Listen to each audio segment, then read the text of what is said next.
দাঁড়িয়ে আছেন, আমি বিনয়ের সহিত আপনাদের একটু বলছি, আপনারা একটু বসে যান।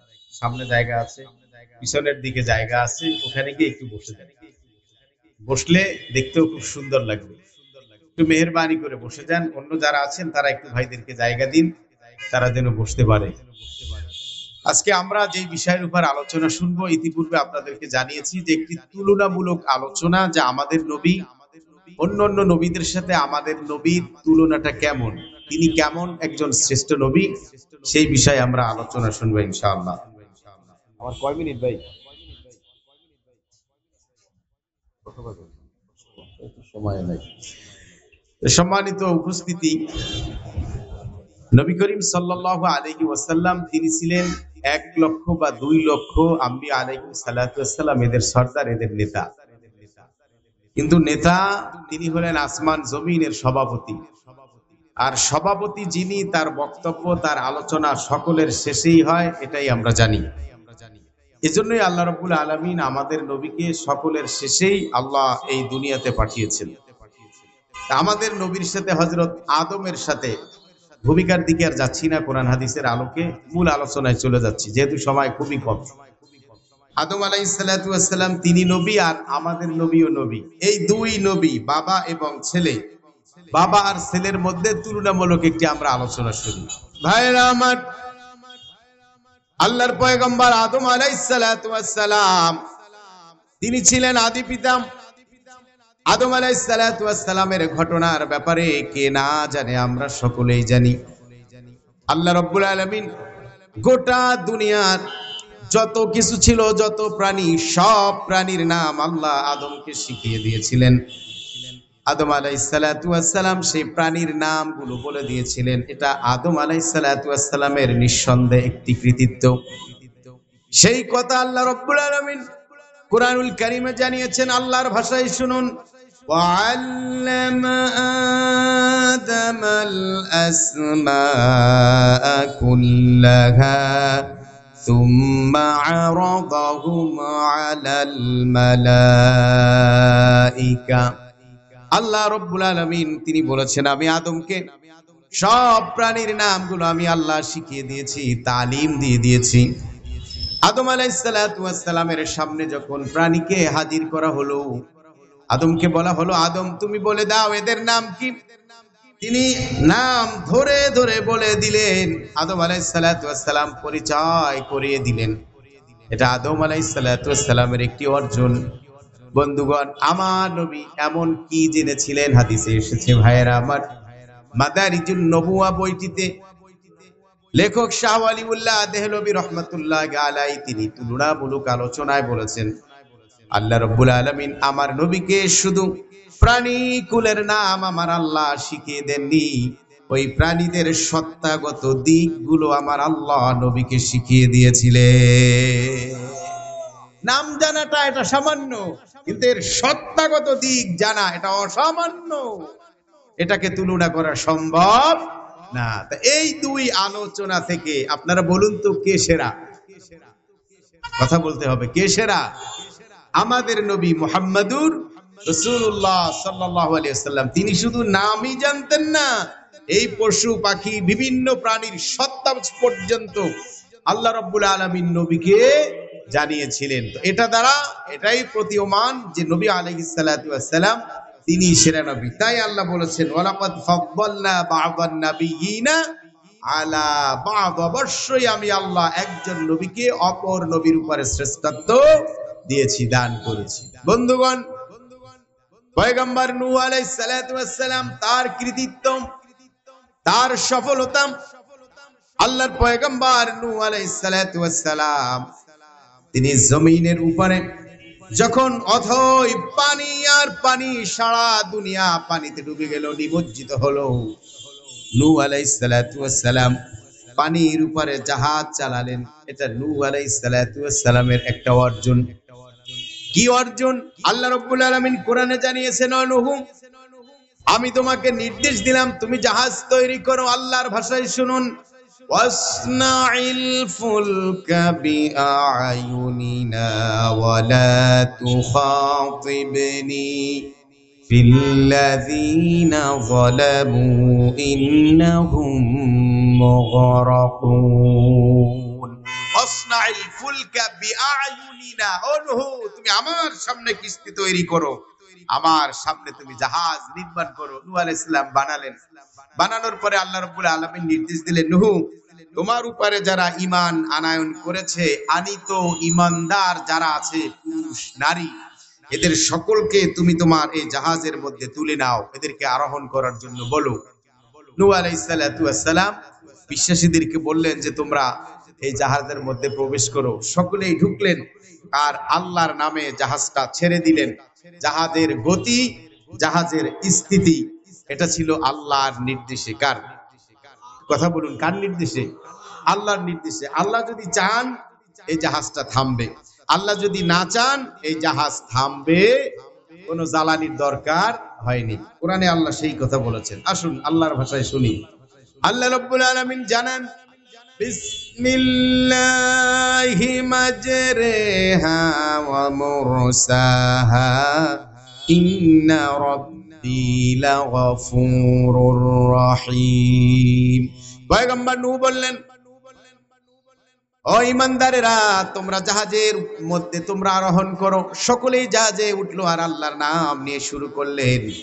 নূহ আলাইহিস সালাতু ওয়াস সালাম বললেন, আল্লাহর নাম নিয়ে শুরু করছি। এই জাহাজের গতি আর এই জাহাজের স্থিতি, এটা থামবেও আল্লাহর নির্দেশে, চলবেও আল্লাহর নির্দেশে। বন্ধুগণ, কোনো মাস্টারের প্রয়োজন হয়নি, কোনো ক্যাপ্টেনের প্রয়োজন হয়নি, কোনো নাবিকের প্রয়োজন হয়নি। আল্লাহ রব্বুল আলামিনের নির্দেশ ক্রমে জাহাজটা পানির উপরে চললো। এটা পয়গম্বর নূহের একটি ক্রেডিট, তার গুরুত্বপূর্ণ একটি দিক, তার একটি অর্জন। কিন্তু আমার নবী, আপনার নবী, নবীদের নবী, নবী কুলের শিরোমণি, নবী সম্রাট মুহাম্মদুর রাসূলুল্লাহ, এই ব্যাপারে তার এমন কি অর্জন আছে? ভাইরা, আমার হাদিস থেকে আপনাদের বলি, আল্লাহর নবীর এই ব্যাপারে কি এমন অর্জন আছে যেটা সেরা নবীর সেরা মুজিজা? রাসূলুল্লাহর সামনে আবু জাহেলের ছেলে ইকরামা ইবনে আবু জাহেল রাদিয়াল্লাহু তাআলা আনহু, তখনও তিনি মুসলমান হননি, আল্লাহর নবীকে বললেন, ও মুহাম্মদ, তুমি তো অনেক কিছু তুমি আমাদেরকে দেখাও, অনেক কিছু তুমি আমাদেরকে দেখিয়েছো, আমরা জানি তুমি অস্বাভাবিক কিছু আমাদের সামনে উপস্থাপন করতে পারো। মুহাম্মদ, তুমি যদি পারো, ওই যে পুকুরের অপর প্রান্তে যে পাথরগুলো আছে, পাথরগুলো যদি তুমি পানির উপর দিয়ে ভাসিয়ে আনতে পারো, তবে বুঝবো যে না, আসলে তুমি অনেক কিছু পারো, ঈমান আনবো। এ কথা বলে নাই। আল্লাহ নবী বললেন, দেখো, এটা কোনো ব্যাপারই না। নবী আলাইহিস সালাম পাথরকে ইশারা করে বললেন, ও পাথর, আসো, আমার কাছে চলে আসো। পাথরগুলো অবুঝ বাচ্চাদের মতো, নির্বোধ বাচ্চাদের মতো পাথরগুলো পানির উপর দিয়ে ভাসতে ভাসতে রাসূলুল্লাহর সামনে এসে দাঁড়ালো। থেমে গেল। এমন এক অবস্থা, বাচ্চারা যেভাবে বাবা মার দিকে, কাছের মানুষ দাদা দাদির দিকে যেভাবে দৃষ্টি দিয়ে তাকিয়ে থাকেন, পাথরগুলো এইভাবে যেন রাসূলুল্লাহর দিকে তাকিয়েছিলেন। ভাইরা আমার, ইকরামা ইবনে আবু জাহেল তখনও তিনি মুসলমান হন নাই, মক্কা বিজয়ের পরে ঈমান আনয়ন করেছিলেন। ইকরামা আশ্চর্য হয়ে গেলেন, হতচকিত হলেন যে বললাম আমার মুহাম্মদ অকপটের সামনে নিয়ে আসলো, ব্যাপারটা কি? কিছুই আর বলল না। আল্লাহর নবীকে বলল, মুহাম্মদ, আমার আর বোঝার কিছুই বাকি নেই, আমার আর দেখার কোনো প্রয়োজন নেই, তুমি পাথরকে বলো সে যেন তার জায়গায় চলে যায়। আল্লাহর নবী হাত দিয়ে ইশারা করলেন, অমনি করে পাথরগুলো আবার জায়গায় চলে গেল। বলুন তো, এই দুই মুজিজা, পয়গম্বর নূহ আলাইহিস সালাম জাহাজ ভাসিয়েছিলেন কিসের উপর? কথা বলবেন, কিসের উপর? মাস্টার ছিল কে? আল্লাহ। ক্যাপ্টেন ছিল কে? নাবিক ছিলেন কে? আল্লাহ। তা এটা নূহ আলাইহিস সালামের একটা গর্বের দিক। নূহ আলাইহিস সালাম এ ব্যাপারে প্রশংসার দাবি করতেই পারেন, যদিও তিনি ব্যাপারে করেননি ওইভাবে, কিন্তু মেরাজের সময় আল্লাহর নবীর সামনে এই ব্যাপারে প্রশংসার দাবি করেছিলেন। তো ভাইরা আমার, আমার নবী যে সেরা নবী, ওয়ালাকাদ ফাদ্দালনা বা'দান নাবিয়িনা আলা বা'দিন ওয়া আতাইনা দাউদা যাবুরা। একজন নবীকে আমি অপর আর একজন নবীর উপরে শ্রেষ্ঠত্ব দান করেছি। নবী আলাইহিস সালাতু ওয়াস সালাম তিনি যে সেরা নবী, নবীদের যত নবী আছে সব নবীদের সেরা আমার নবী, আপনার নবী মুহাম্মাদুর রাসূলুল্লাহ সাল্লাল্লাহু আলাইহি ওয়াসাল্লাম। ভাইরা আমার, নূহ আলাইহিস সালাতু ওয়াস সালামের মুজিজা এটা রাসূলুল্লাহর মুজিজার তুলনায় একদম সামান্য ছিল।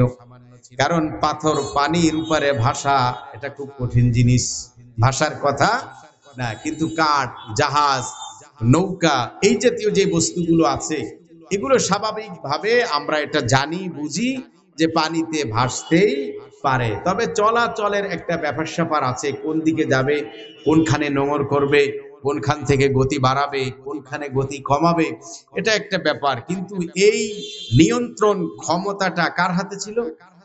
আল্লাহর হাতে। তো নূহ আলাইহিস সালামের কাছে এটা একটা গর্বের যে আমি এরকম একজন নবী, যেই নবীকে দিয়ে আল্লাহ রাব্বুল আলামিন একটি কিস্তি বানিয়েছিলেন, আর যেই কিস্তির, যেই জাহাজের কোনো নাবিক ছিল না, ছিল স্বয়ং কে? আল্লাহ রাব্বুল আলামিন। কোনো জ্বালানির দরকার ছিল না, এমনিতেই এটা চলছে। তো ভাইয়েরা আমার, নূহ আলাইহিস সালাম আর আমার নবীর তুলনায় আমরা দেখলাম সেরা কে? সেরা কোন নবী? আমাদের নবী। এবার আসুন, ইব্রাহিম আলাইহিস সালাতু ওয়াস সালাম জাতির জনক। জাতির জনকের নাম কি? এখন তার ভয় করে বলার কথা না। কি নাম? ইব্রাহিম আলাইহিস সালাতু ওয়াস সালাম। ইব্রাহিম খলিল আলাইহিস সালাতু ওয়াস সালাম, তার সাথে আর আমার নবীর সাথে একটি তুলনা করি, এটাও বাপ বেটা। যে ইব্রাহিম আলাইহিস সালাতু ওয়াস সালামের মুজিজাটা কেমন আর আমার নবী আপনার নবীর মুজিজাটা কেমন। তিনি যে সেরা নবী, নবীকুলের সম্রাট, তার মুজিজাটা সেই সেরার মতোই কিনা আমরা এবার সেই তুলনামূলক মুজিজা এবার শুনবো। ইব্রাহিম আলাইহিস সালাতু ওয়াস সালামকে আল্লাহ রাব্বুল আলামিন আগুন থেকে বাঁচিয়েছিলেন, আর আগুনের মধ্যে ওটা একটা শান্তির আকর বানিয়ে দিয়েছিলেন, শান্তির নীর হয়েছিল আগুন। নমরুদ, আজর, তার বাবা, ওই সময় রাষ্ট্রীয় যে শক্তি, নির্বাহী ক্ষমতা, এটা ছিল ইব্রাহিম আলাইহিস সালাতু ওয়াস সালামের প্রতিকূলে, তার অনুকূলে ছিল। ইব্রাহিম আলাইহিস সালাতু ওয়াস সালামকে তার বাবা দুনিয়াতে আসতেই দিবে না। অর্থাৎ ওই সময়ের শাসক যে ছিল সে আসতে দিবে না, আর বাবা ছিল শাসকের খুব কাছে। আর আল্লাহর পরিকল্পনা ছিল কি? ইব্রাহিম আলাইহিস সালাম দুনিয়ার আলো দেখবেন। ইব্রাহিম আলাইহিস সালাতু ওয়াস সালামের মায়ের, আমরা যখন মায়ের পেটে ছিলাম, মায়েদের শারীরিক একটা পরিবর্তন হয়, এটা স্বাভাবিক, এজন্য কারো সামনে আসেন না, যান না। কিন্তু এখনকার মা বোনেরা এত ভালো, 6 মাস 7 মাসের বাচ্চাকেও পেটে নিয়ে পূজায় যেতে ভুল করেন না। কোন সুবহানাল্লাহ, না নাউজুবিল্লাহ বলবেন। এই জন্য বাচ্চাগুলো ওই কেন্দ্রিক হয়, বাচ্চাগুলো আর আল্লাহর ওলি হয় না। কারণ ওর তো পেটে থাকতেই পেটের মধ্যে ঢুকেছে নারু, পেটের মধ্যে ঢুকেছে সেই তাদের মন্দিরে যেগুলার উৎসবকে কেন্দ্র করে যা করে সেগুলো পেটের মধ্যে গেছে। সেই সন্তান তো আপনি কালো জাহাঙ্গীর, পিচ্চি হান্নান, খুনি শিকদার ছাড়া আল্লাহর ওলি আপনি দাবি করতে পারেন না, করার কথাও না। ইব্রাহিম আলাইহিস সালাতু ওয়াস সালাম যখন মায়ের পেটে আসলেন, ঘটনা অনেক লম্বা, সংক্ষেপে একটু টাচ দিয়ে যাই। সময় হলো, প্রসব বেদনা হলো। ইব্রাহিমের মা তিনি পাহাড়ের একটি গুহার মধ্যে চলে গেলেন। যাবার পরে সন্তান ডেলিভারি হলো, দুনিয়ায় আসলো। সন্তানকে জড়িয়ে ধরে কান্না করছেন যে একটু পরেই তো আমি মা, আমাকে বিদায় নিয়ে যেতে হবে, কিন্তু এই সন্তান আল্লাহর হাতে ছেড়ে দিলাম, তিনি তাকে দেখভাল করবেন, লালন পালন করবেন, অথবা পাহাড়ের হিংস্র প্রাণী একে খেয়ে ফেলবে। তারপরও শান্তি যে অন্তত জালেম পেটুয়া বাহিনী নমরুদের আমার এই সন্তানকে হত্যা করতে পারে নাই, এটাই তার সান্ত্বনার একটি দিক। ভাইরা আমার, মা যখন গুহার মুখটা বন্ধ করে চলে গেলেন, কিছুদিন পরে তিনি আসলেন, দেখি আমার বেটা জীবিত আছে কিনা। বুক ভরা আশা নিয়ে মায়ের মন, তিনি এসে দেখেন না তার ছেলে বেশ সুন্দর ফুটফুটে শুয়ে শুয়ে 4টি আঙ্গুল চোষা মারছে। এক আঙ্গুল দিয়ে পানি, আর এক আঙ্গুল দিয়ে শরবত, আর এক আঙ্গুল দিয়ে দুধ, আর এক আঙ্গুল দিয়ে মধু। এইভাবে করে করে যখন যেটার প্রয়োজন হয় চোষা মারে, আর আল্লাহ তার মুখের মধ্যে পৌঁছে দেয়। বন্ধুগণ, ইব্রাহিমের বাবা আজর তিনি দেখলেন আমার জীবন সঙ্গিনী গভীর রাতে সুন্দরভাবে সাজু গুজু করে কোথায় যেন চলে যায়, তাকে পাওয়া যায় না। আজকে তিনি চিন্তা করলেন, আমি আমার স্ত্রীর সাথে যাব, তাকে ফলো করব, দেখব কোথায় যায়। দেখতে দেখতে এসে দেখলো পাহাড়ের একটি গুহার মধ্যে ঢুকলো।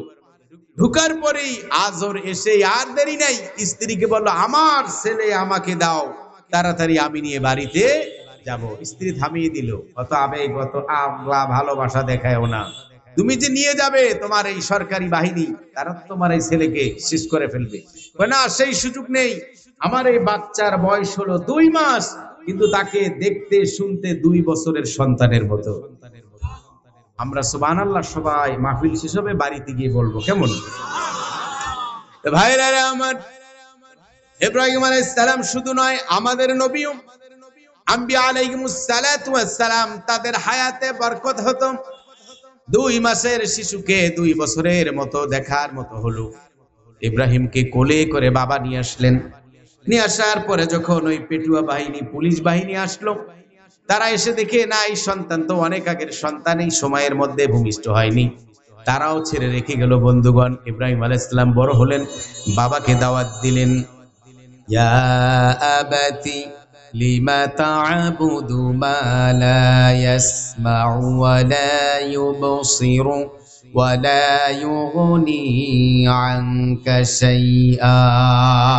আব্বাজান, ইয়া আবাতি, ও আব্বাজান, আপনি কেন এমন প্রতিমাগুলোর ইবাদত বন্দেগী করেন, এমন মূর্তির ইবাদত বন্দেগী করেন যে কিছু শুনে না, যে উপকার করতে পারে না, অপকার করতে পারে না, কল্যাণ দিতে পারে না, অকল্যাণ দিতে পারে না, এরকম দেবদেবী, এরকম প্রতিমাগুলোর ইবাদত কেন আপনি করছেন? ভাইরা আমার, যুক্তি দিয়ে, দলিল দিয়ে সুযোগ্য সন্তান ইব্রাহিম আলাইহিস সালাম পথহারা, দিশেহারা, পথভ্রষ্ট গোমরা বাবাকে বোঝানোর চেষ্টা করলেন, কিন্তু বাবা আসলো না। উল্টা বাবা জবাব দিল শাসনের ভাষায়, তিরস্কারের ভাষায়, জোরালো ভাবে জবাব দিল, ওয়াহজুরনি মালিয়া, যা, ভাগ, এখান থেকে বেরিয়ে যা। তুমি আমাকে ওয়াজ করতে আসবে না, নসিহত খয়রাত করবে না। আদর্শ সন্তান বাবার এই শাসনগুলো বক্তব্যের জবাব দিলেন, ক্বালা সালামুন আলাইকা সাআস্তাগফিরু লাকা রাব্বি ইন্নাহু কানা বি হাফিয়া। ক্বালা সালামুন আলাইক, আব্বাজান, আপনার উপরে শান্তি বর্ষিত হোক। উল্টা সন্তান বাবার জন্য কি করলো? কথা বলবেন, কি করলো? দোয়া করলো। আর সন্তান দোয়া করলো বাবার জন্য, বাবা অভিশাপ দিল, তিরস্কার করলো, ঘর থেকে বের করে দিল। আজকে আমাদের বাবারা যদি আমাদেরকে বের করে দেয়, সেই গাবুরা থেকে এসেছি, সেই সুন্দরবন, ওখান থেকে রায়ন্দা, শরণখোলা, সোনাতলা থেকে এসেছি, বাবা শুধুমাত্র একটি লুঙ্গি দিয়ে আমাকে পাঠিয়েছেন খুলনা, এখন 8-10টার মালিক। এখানে আমার বাবার কোনো ভূমিকা নেই, বাবার কোনো অংশগ্রহণের কোনো দিক নেই। বাবা এই কথা বলতে পারবে না যে আমি আমার ছেলেকে সাহায্য করেছি। যুবক ভাই, তুমি এই কথা বলতে পারো না।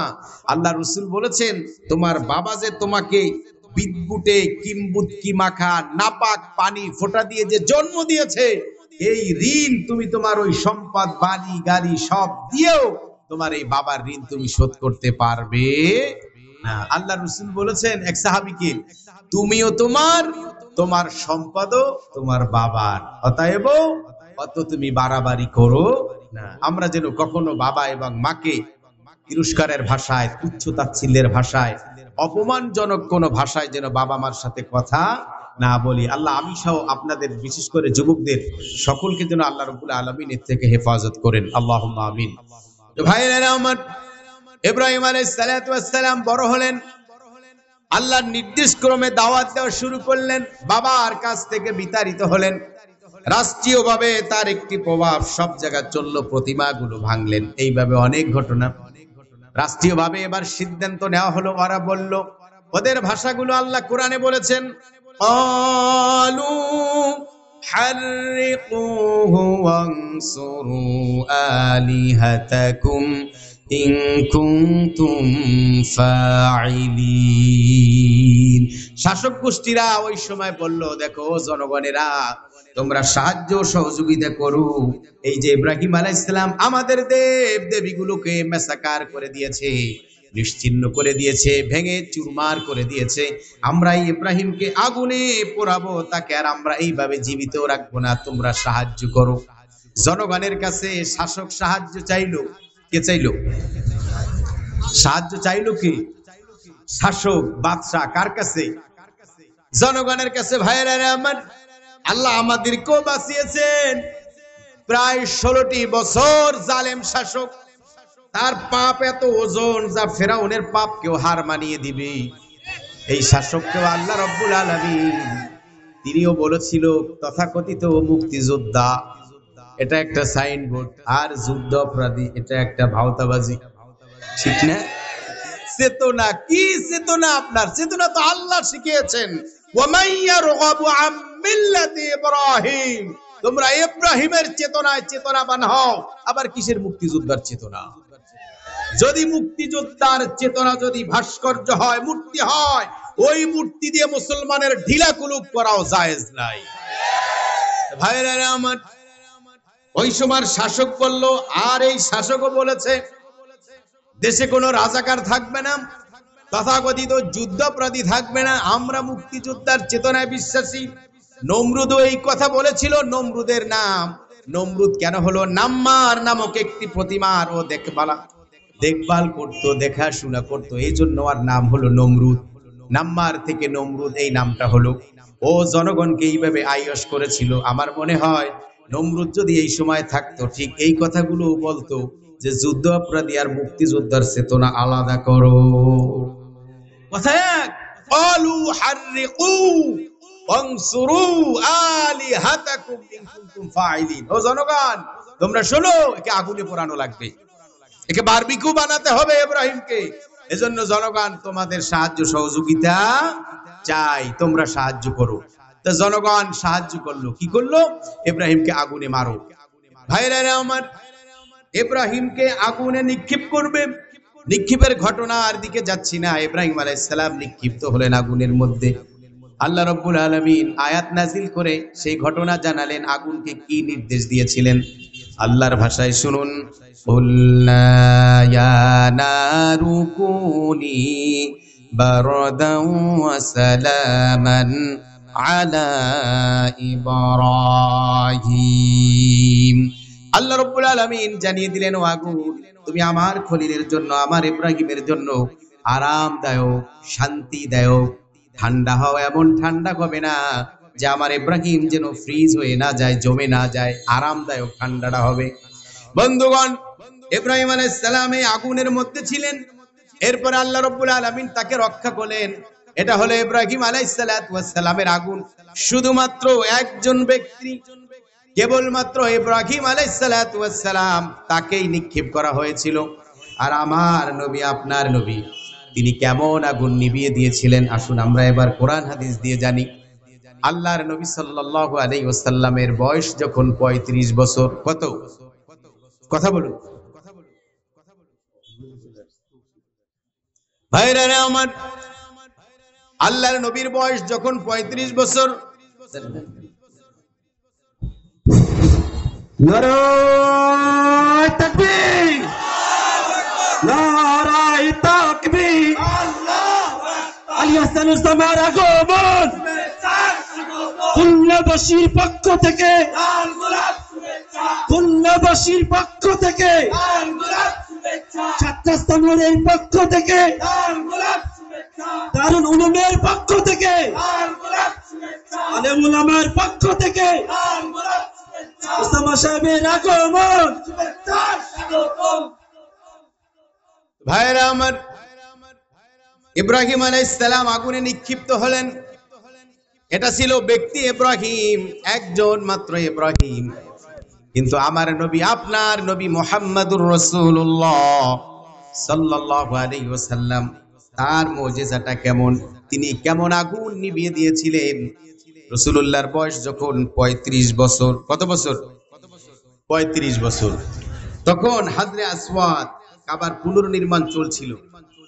এই হাজরে আসওয়াদ, এই পাথরটা ওখান থেকে তুলে নিয়ে কে সরাবে, কে আবার প্রতিস্থাপন করবে, এটা নিয়ে বিভিন্ন কবিলায় বিভিন্ন গোত্রে এমন একটি অবস্থা হলো যে যুদ্ধ হাঙ্গামা দাঙ্গামা লেগে যাবে, রক্তের বন্যা বয়ে যাবে, কে ওখান থেকে পাথরটা সরাবে। এই ঘটনা অনেক লম্বা।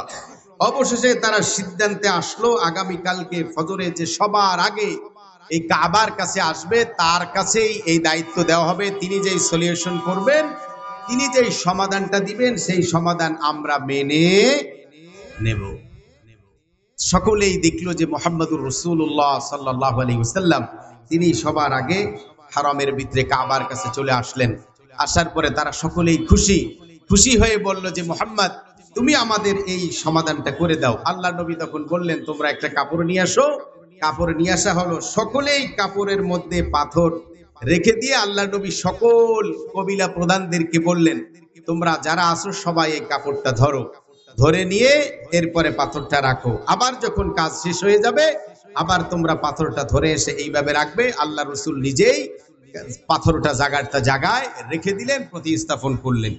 ঘটনা সামান্য একটু ঘটনা, কিন্তু এই ঘটনা দিয়ে আল্লাহ রাব্বুল আলামিন চতুর্পাশে চতুর্দিকে যে গোত্রে গোত্রে আগুন লাগা, মানব হত্যা, মানুষে যুদ্ধ হওয়ার যে একটা উপক্রম হয়েছিল, আল্লাহ রাব্বুল আলামিন সেই আগুনটা আল্লাহর নবীর এই হাত দিয়ে সেটা নিভিয়ে দিলেন। আসুন দেখি এবার কোরআন কি বলে। ভাইরা রে আমার, আল্লাহ রাব্বুল আলামিন কোরআনুল কারীমে বলেছেন, কুল্লামা আওকাদু নারাল লিল হারবি আতফাহা আল্লাহ। কাবার চতুর্পাশের অবস্থা যখন এমন হলো যে আগুন লেগে যাবে, ধাউ ধাউ করে প্রায় জ্বলছে, আমি রব্বুল আলামিন আমার হাবিবকে দিয়ে সমাধানের মাধ্যমে এই আগুনকে আমি নিভিয়ে দিলাম।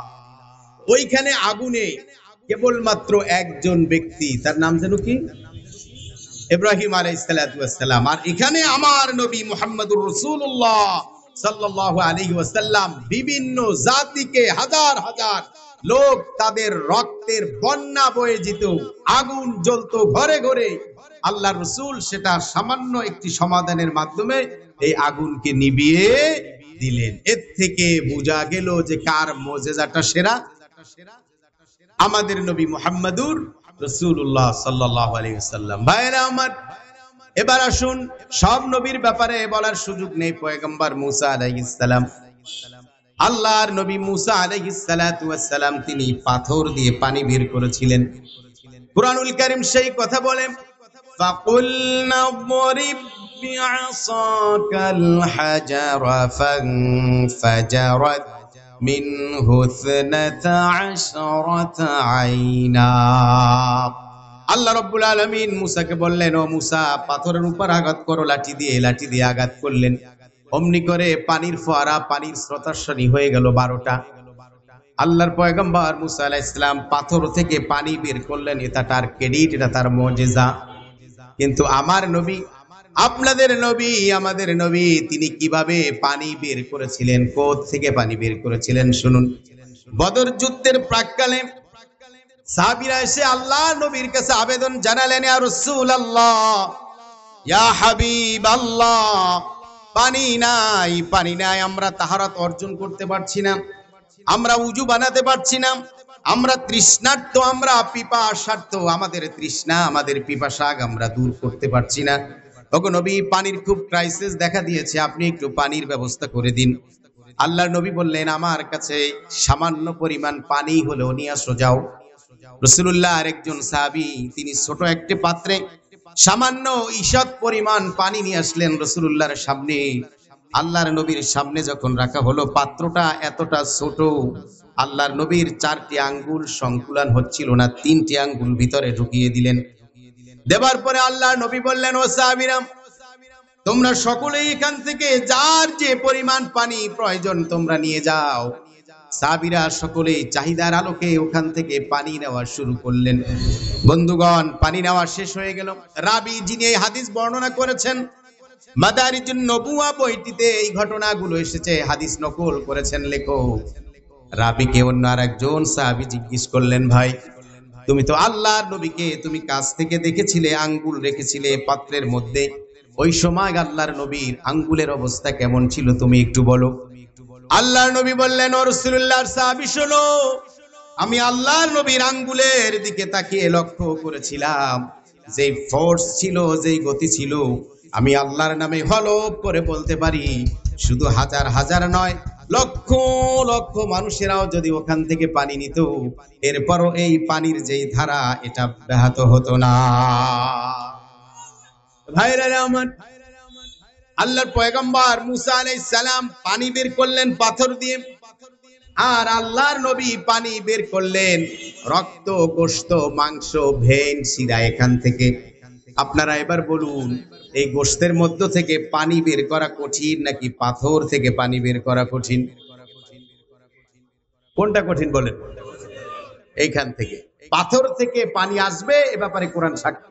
আসুন দেখি কোরআন কি বলে। ভাইরা আমার, আল্লাহ রাব্বুল আলামিন কোরআনে বলেছেন, সুম্মা ক্বাসাত কুলুবুকুম মিন বাদি যালিকা ফাহিয়া কাল হিজারাতি আও আশাদ্দু কাসওয়া ওয়া ইন্না মিনাল হিজারাতি লামা ইয়াতাফাজ্জারু মিনহুল আনহার وَإِنَّ مِنْهَا لَمَا يَشَّقَّقُ فَيَخْرُجُ مِنْهُ الْمَاءُ।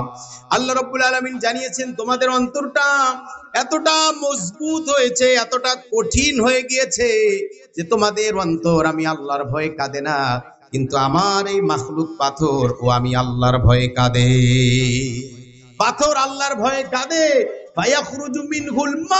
এবং এই পাথর থেকে পানি নির্গত হয়। তাই কোরআন থেকে আমরা এটাই বুঝলাম যে পাথর থেকে পানি বেরিয়ে আসবে, এটা স্বাভাবিক, কিন্তু এই রক্ত, গোশত, মাংস, শিরা, উপশিরা এখান থেকে পানি বেরিয়ে আসাটা এটা অস্বাভাবিক, এটা কঠিন, এটা সহজ নয়। কিন্তু পানি থেকে, পাথর থেকে পানি বেরিয়ে আসাটা এটা একদম সাধারণ। ভাইরা আমার, এখান থেকে আমরা বুঝলাম আমার নবীর মুজিজা হলো সেরা। শুধু তাই নয় বন্ধুগণ, এই ঘটনা বলি, শেষ করে দিচ্ছি। প্রধান মেহমান বসে আছেন, তার আলোচনা শোনার জন্য আপনারা মুখিয়ে আছেন। আল্লাহর নবী সাল্লাল্লাহু আলাইহি ওয়াসাল্লাম তিনি দুনিয়াতে নাই, কিন্তু আল্লাহর নবীর যেই মুজিজা তাও কিন্তু আজ দুনিয়াতে আছে, কিয়ামত পর্যন্ত থাকবে।